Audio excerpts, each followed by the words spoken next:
Okay, so what did I get at RetroTech 2025? Um, a variety of things actually, and I've got a really big thing, big exciting thing, which I'll show at the end of the video. So I have to go inside for that. But I've got a few things inside, few things on the bench actually here inside the workshop, and I'll just quickly go through these first.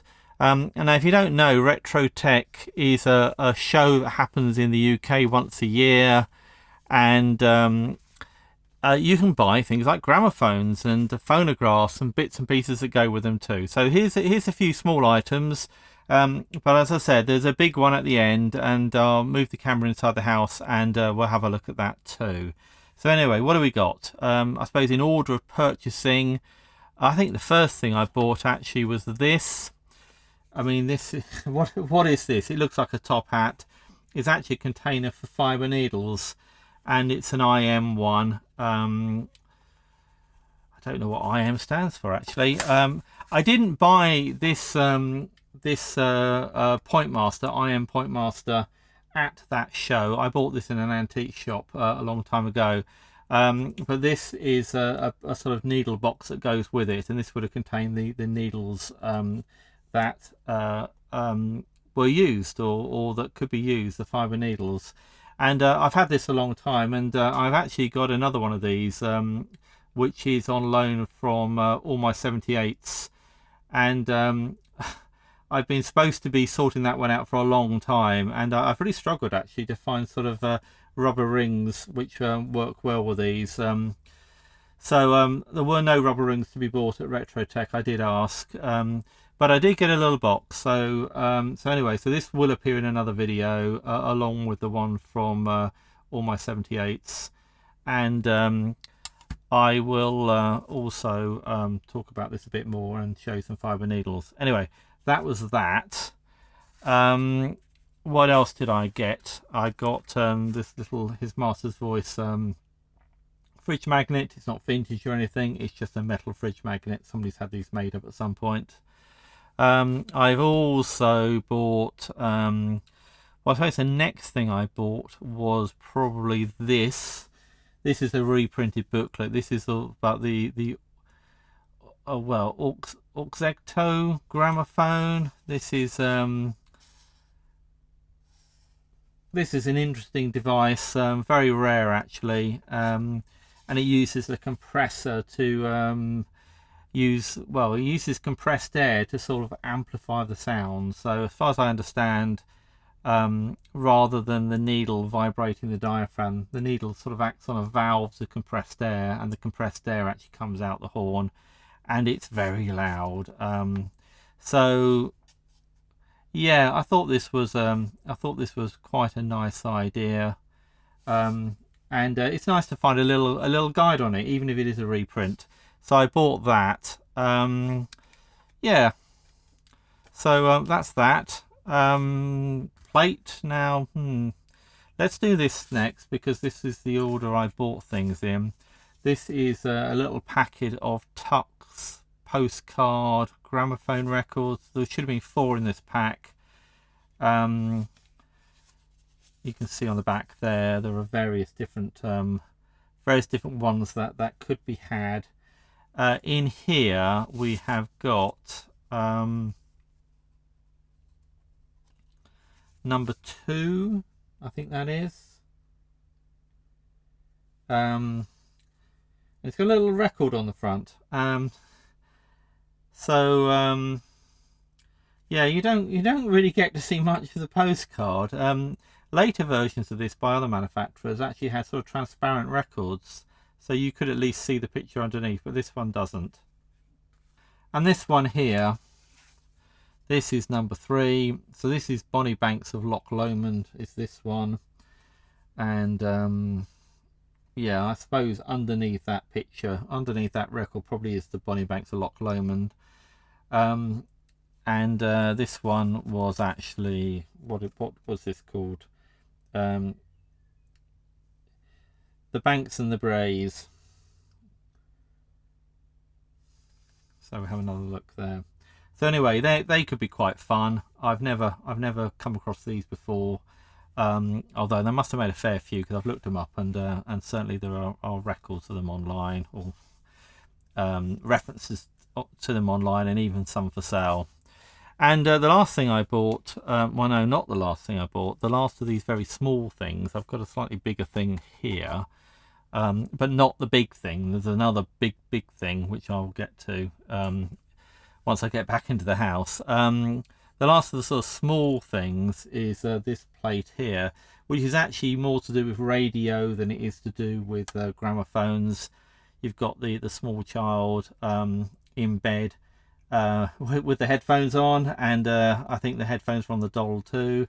One only hopes that the parents are there to retrieve the sets of headphones and turn everything off and pack it away when the child falls asleep, because you wouldn't want anybody falling asleep with a pair of headphones on.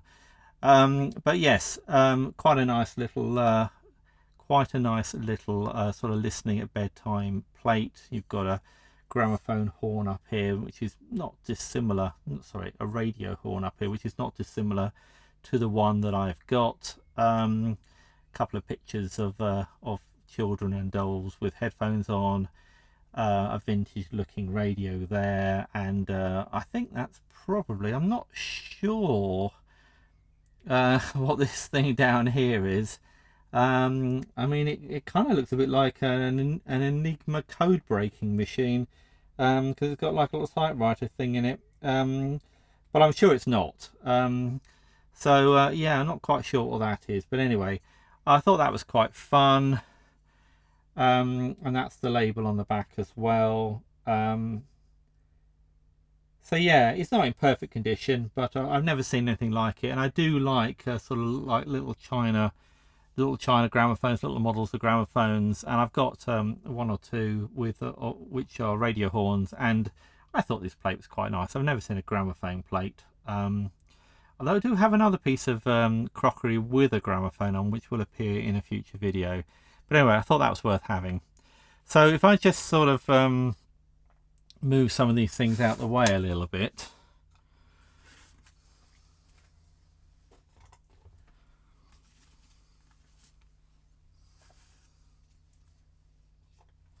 So next thing's this big thing here, and well, I mean, you can probably see that it's a turntable. Oh, I say turntable, it's the motorboard from a gramophone, quite clearly, and bit of paper under there. So yeah, it's not in fantastic condition. In fact, it's really quite a nice piece of wood. This brake here, this has lost its lever. That's no good. Speed control's actually looking quite nice. I quite like the speed control on this. Maybe put it under that camera there. And we've got a platter and piece of cloth on top that should be tucked in, but it's ripped, and that's not much good. And a winding handle, and the winding handle is a bit of a clue to what's in it. That's very much a garage style knob on the end, I suppose you could call, handle on the end of the winding handle. And indeed, if I flip it over, let's just take that off. You can see underneath there is a garage motor. It's a number 11A, and you might think, well, why have I bothered picking up just another random gramophone motor? And the answer is that this is basically the same motor that's in my Columbia 124A gramophone, which I've shown in previous videos. Now that is working. This motor is not currently working by the looks of it, but I'm not sure there's necessarily much wrong with it. We couldn't get it working at the show, wound it up, didn't want to go, seemed to be jammed.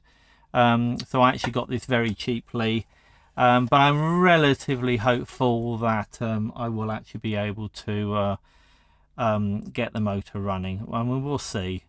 Anyway, though, that's enough of that. I'm just going to go into the house now and show you the other thing that I bought, which is much more exciting. Okay, so what have we got here? Well, if I can get it all in camera shot, this is a HMV. This is a HMV number 7 horn gramophone with a wooden horn. I think this is a spear tip, if I remember correctly. Horn, you can see from the sort of detailing on the horn, it's to do with the way it's constructed. So that's mahogany. It's got Nip of the dog and the gramophone on the front. It's a bit worn, but you know, it's probably 110, 115 years old. There's a bit of wear on the platter as well, and I've taken the sandbox off, but it's got an exhibition. This is, you know, probably its original exhibition. Who knows? These things can get swapped around at times, but certainly it's an entirely suitable exhibition from the right period and everything. So I'm going to assume it's the original one. And I picked this up at well, I did pick this up at RetrotechUK UK 2025, but I didn't actually buy it there. I had agreed with another collector to purchase it based on some photos and stuff. So it was more a case of collecting it rather than sort of finding it on a stall and actually buying it in the traditional sense. So anyway, I will go over this in more detail in a future video. I'll show it playing. It does play. There's a little bit of a speed issue. There's a couple of other little bits and pieces, but it's essentially a good solid machine in pretty original condition. And yeah, what an exciting find! What an exciting thing to add to my collection. So anyway, there you go. That's what I got at RetroTech 2025. What do you think? Let me know in the comments. And if you've enjoyed this video, then you might like this one too. So thanks for watching, and I'll see you in the next one.